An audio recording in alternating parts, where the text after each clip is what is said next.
Speaking of doing it well, former NHL, current NHL Network analyst Jason Demers joins us. How many muted accounts do you think you have? 2. I think honestly only 2. Maybe not even. I don't even know if a normal human being. I honestly don't even know if I knew what that was fully until I was listening to you guys off air, and I was like, "You could do that?" I'm just kidding. You sure can. The question is, am I muted? No, you're fine. We're on good for terms. now. For now, For yeah. now. Okay, yeah. All right, we're on good terms. I'll take it. I'll allow it. Okay, what's going on, boys? Well, the Oilers. Question is, how are you guys feeling? Yeah, I'm fine. I think I'm okay. In our office here at Nation HQ, we used to do a thing where every day or after every game on our big whiteboard, you update what the Oilers record is.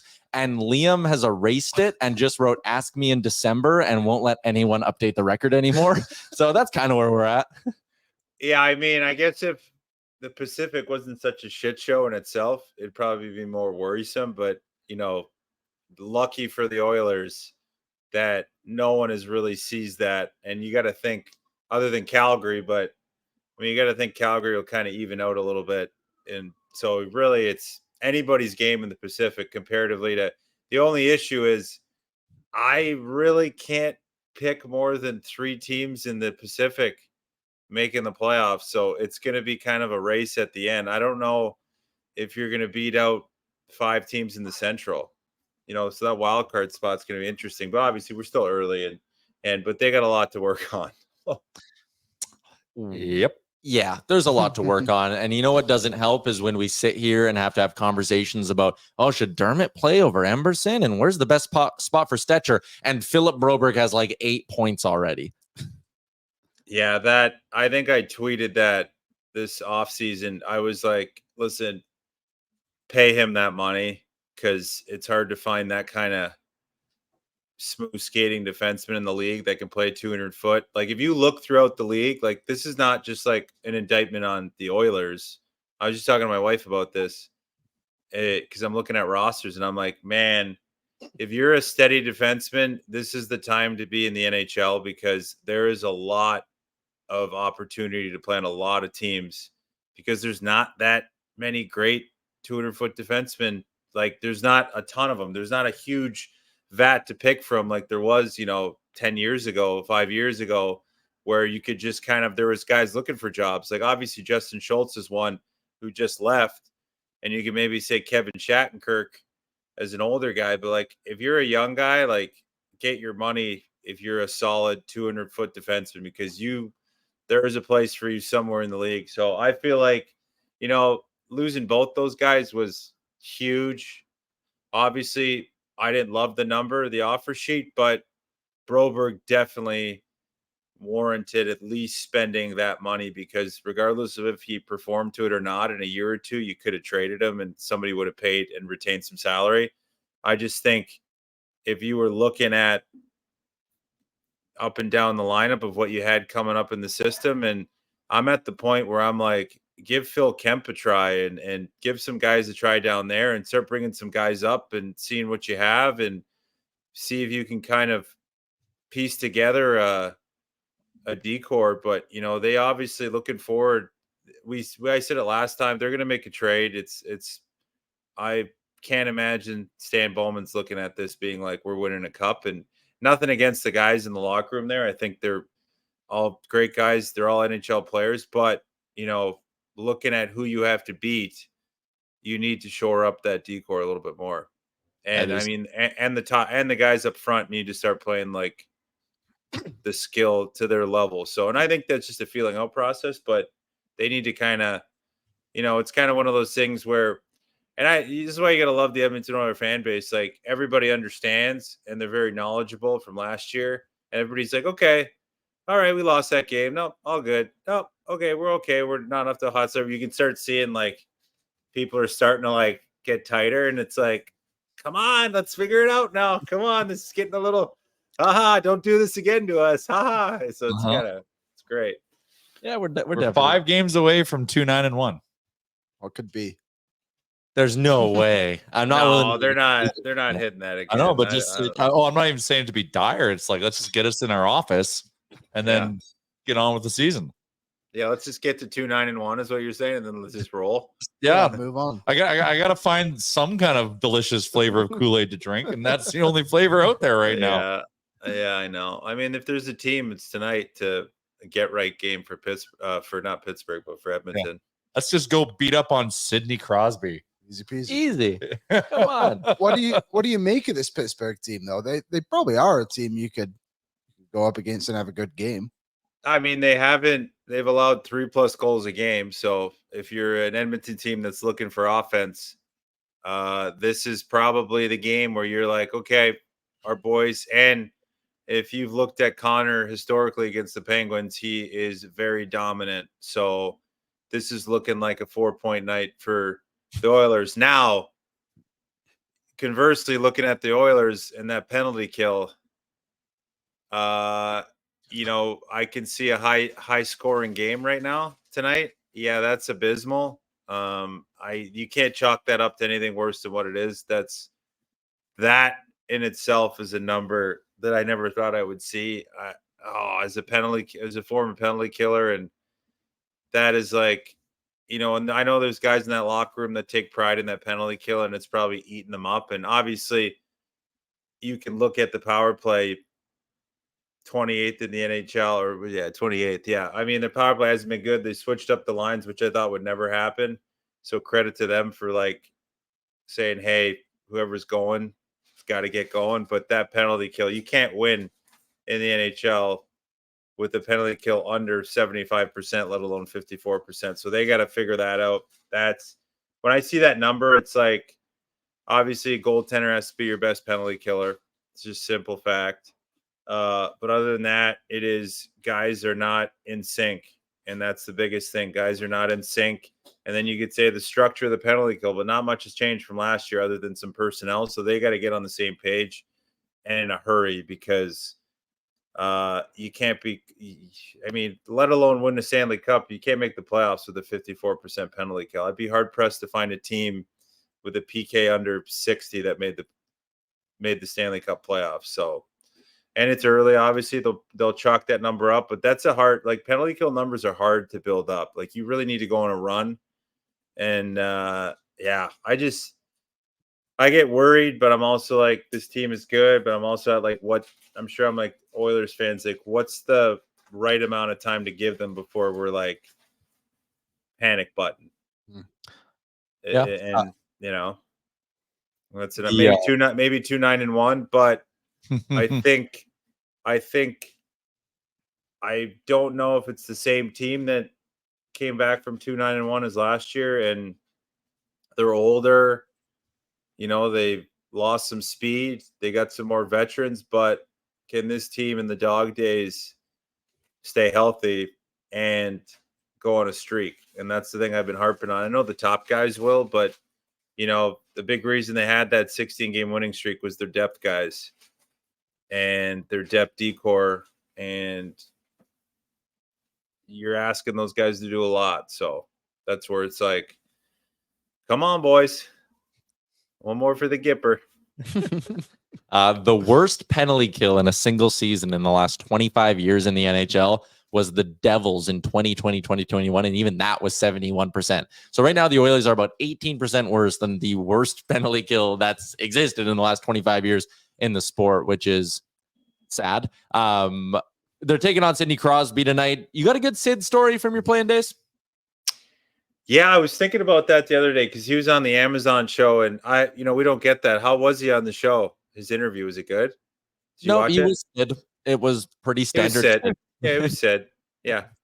I was thinking about that because I was going to maybe be on that show. I'm on next week's for the Halloween edition. The spooky edition. But yeah, I played him. I don't know which injury it was, but it's his big concussions when he was out for a while. And I was with Dallas. I'm pretty sure that's when he came back. And, it was one of his first games back or his second game back. And might have been his first game back. And I just remember getting the face off, and I was the starting lineup, and he was starting on the left wing. And I'm like, we're in the room, and I'm like, oh, he's coming back from the concussions, and he'll kind of be slow and take his time, wait his way in, and we win the face off, and it kind of goes to like our bench. So I skate back and I go to like pull it back, and he just absolutely fucking railroads me. And I'm just like peeling myself up from the ice, and I'm like, well, I guess Sid's not waiting into this game. And he was like, I think he was, I don't know what he had in that game, but he was like fantastic. And I just I have a million stories of watching him growing up, and not even growing up, we're the same age, but like growing up in the sense of growing up in the league, and he was scoring that goal against Team USA. And I was my first year in the minors, and I was watching that, and I mean, we all root for Sid, and Connor's got that same lore around him that even if you hate him, you kind of root for him, and that he's the best in the world. And I loved Connor saying he gets the captaincy at the Four Nations, because I think we're all thinking the same thing. Like, it's Sid's the captain until he's retired of whatever Canadian team he's on, and then it's Connor, but it's Sid, and it's just the respect that he gets and he's earned, obviously. But yeah, I mean, every time I played against him was so much fun, and loved getting into battles with him. And I mean, I tell you what, a second period at the PPG Arena is a scary sight to see. It's like every time you're playing, you go into that rink and you're like, don't expect to get a call in the second period at PPG, because it just gets tilted in their favor. And there's just something about that. Those years, they were fantastic, where you would feel so good in the first period, and then you'd hit the second with that long change at that rink, and they would just hem you in, and you'd be on the penalty kill for the whole period, and they would just light the lamp. And it was just fun to be a part of, and fun to compete against that. I got one more, and it's on the Oilers heading into tonight. But you mentioned new look power play, new look lines again. They have not ran with these same forward lines for more than 2 consecutive games early on in this season. But you said they're out of sync. And I guess this is maybe a little bit of like what came first, chicken or the egg thing. But like, are they out of sync because they aren't staying with the same lines and they keep going to the blender because they're losing? Or do they have to keep going to the blender because they're losing and they're out of sync? Like, do I read too much into consistent lines game over game? Like, I keep sitting here being like, play Emberson for 5 straight games and let him learn from his mistakes and see what you got, and play Skinner and Arvidsson with these same guys for a few games and let them get acclimated, specifically Arvidsson, I suppose, in this case. But am I reading too much into it or putting too much stock into consistent lines? I think it's hard, because I think if your ownership, you're the GM, you're the man, you're Sam Bowman and the brain trust there, or you're Knobloch. I think you look at the lineup and you're optimistic, and you have to be optimistic. But I think when you look at that, you're like, it's not as good as our team last year.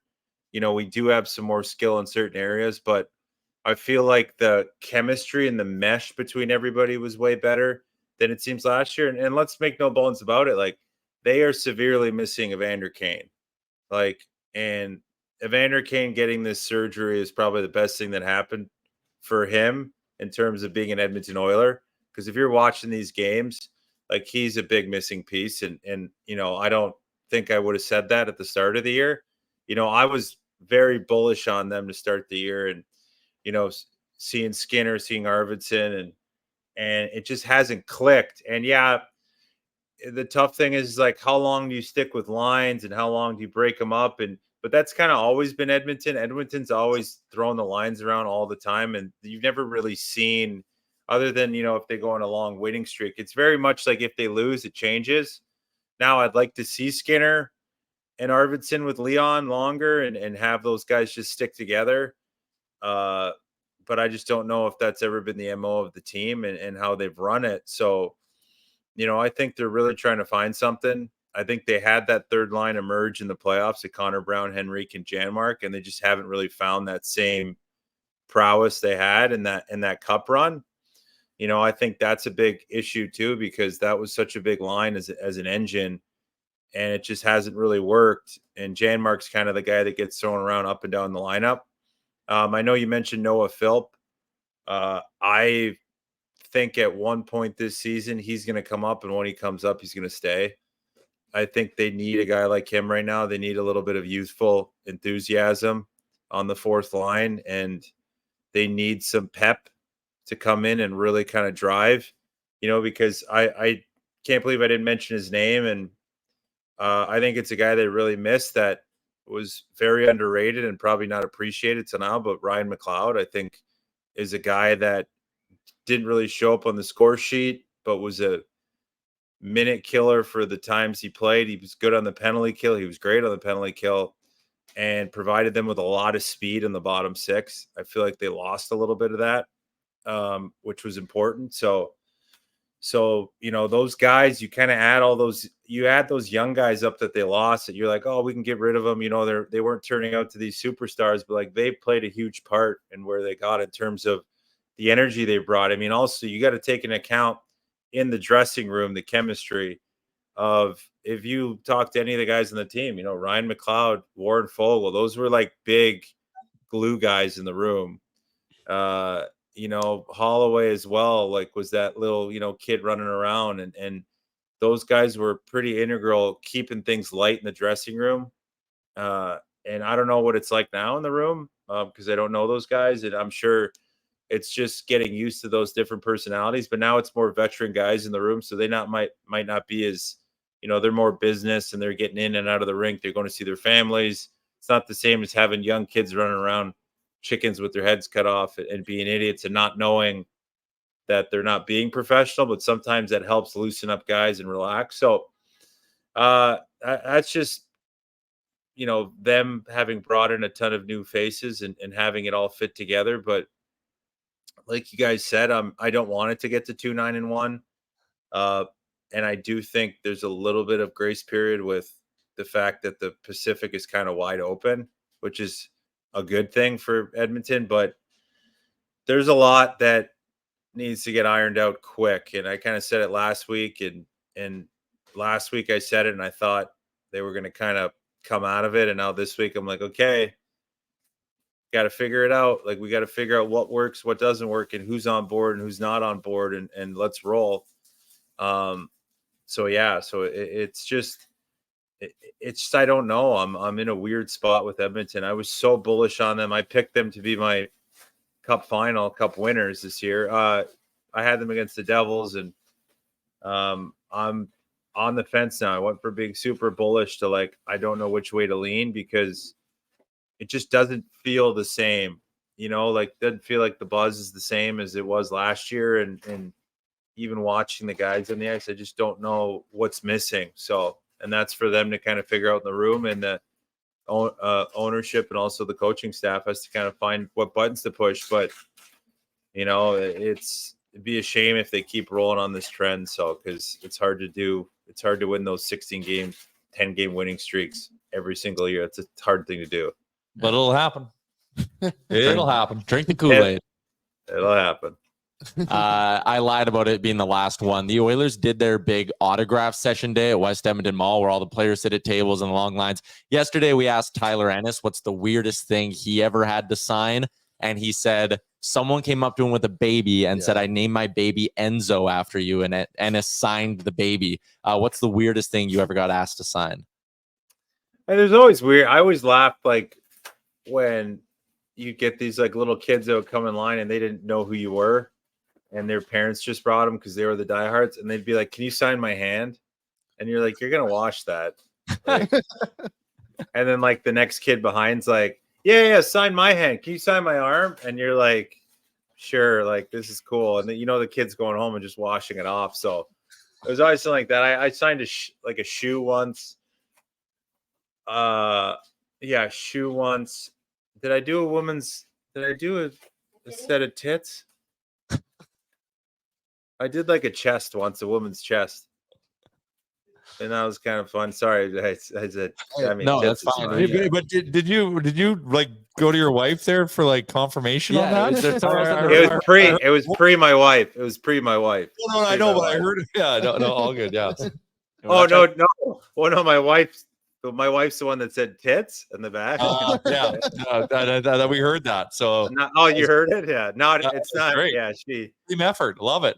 Yeah, she likes to listen in, so she loves your guys' podcast. So that's why I'm still doing it. I said no, but she's like, "Can you?" Well, she's like, I want to say tits on air. Yeah, there you go. Well, we did say that we're a little worried you're getting a little bit too big time for us because you're all over the place. NHL Network, Amazon, but we do really appreciate. I'm here. Who's the one texting you every day, every Friday, being like, "Hey, you got?" And you're like, "Oh yeah, sorry, I didn't know you were coming on." I'm like, get your shit together. Amen to that. Okay, enough. Also, you're a constant in my life, so I feel like I don't need to check in with you like 2 days before the hit like I do with some other guests. I know you're reliable. I feel like you're the kind of guy that like is either late to everything or you will like text something last minute to these guys being like, "Oh yeah, by the way, we got a show in like 30. Are you guys coming?" And you guys like, "Are you kidding me?" And he's just like, "Oh yeah, sorry, I just they got away from me." You've said it like 2 weeks in a row to me. You're like, "Oh yeah, sorry man, forgot to text it. They got away from me. Can you come on in 20 minutes?" And then last week, same thing. I was like, you said the same thing to me last week. Yeah. Do you realize he eats his lunch while he drives into work, and it's normally like a microwavable like pasta dish or microwave pasta dish that he's eating while he's driving? So I wasn't far off. You sir, are a heated mess. That's what they call it. You are a heated mess. I appreciate you airing all that in front of my boss, Jason. I know. I mean, listen, you're when the work's on, you're great. He's our heated mess. Yes, that's it. You need one of those because you bring it when you're on air. You can't. You gotta let a savant be a savant sometimes. Yeah. All right. Well, I'll text you next week at 11:55 a.m. Mountain. Thanks, Jason. I'm coming on the show with a screen grab of 11:15. If it's not, I'm gonna be like, "Hey, boss man." Enjoy the weekend. Hey, you didn't ask my prediction tonight. Okay, what's your prediction tonight? 5-4 Oilers. Oh, I have another question for you. Quickly. Oh, are you gonna dress up on the Halloween show? Yeah, I asked them if I could for the open. So I don't know. Do you guys know Reno 911? Yes. Yep. So I'm gonna go as Lieutenant Dangle probably. You got the short shorts? Oh, buddy. Yes. New boot goofing. Pure ostrich. I'm gonna see what we can do. Yeah, I'm obviously whatever I do decide to wear, I'm gonna change. I'm gonna change once the show starts. I'm just gonna do it for the open. But I kind of asked them, I'm like, "Hey, is this all right?" Like, and they're like, "Sure." Like it has to be fun, but we could. I'm like, "All right, like you guys said it. I'm coming in first minute and a half. I'll be rocking." So I'll probably be fired after that. But now I'll have more time to do this, so it's great. Yep, perfect. Awesome. Yeah. Twice a week. Yeah, Twice a week. Yeah, Oilers 5-4 today. let's go. Love it. McDavid 3 tonight. All right. Let's Three go. points. All right. Yep. Beautiful. See you, boys. There goes Jason Demers away. What's up, Nation citizens? If you like that video, then you need to be subscribed to the Oilers Nation YouTube. Podcasts, live shows, exclusive interviews, and analysis. Everything you need from your favorite voices at Oilers Nation. And you don't want to miss any of it, so hammer that subscribe button.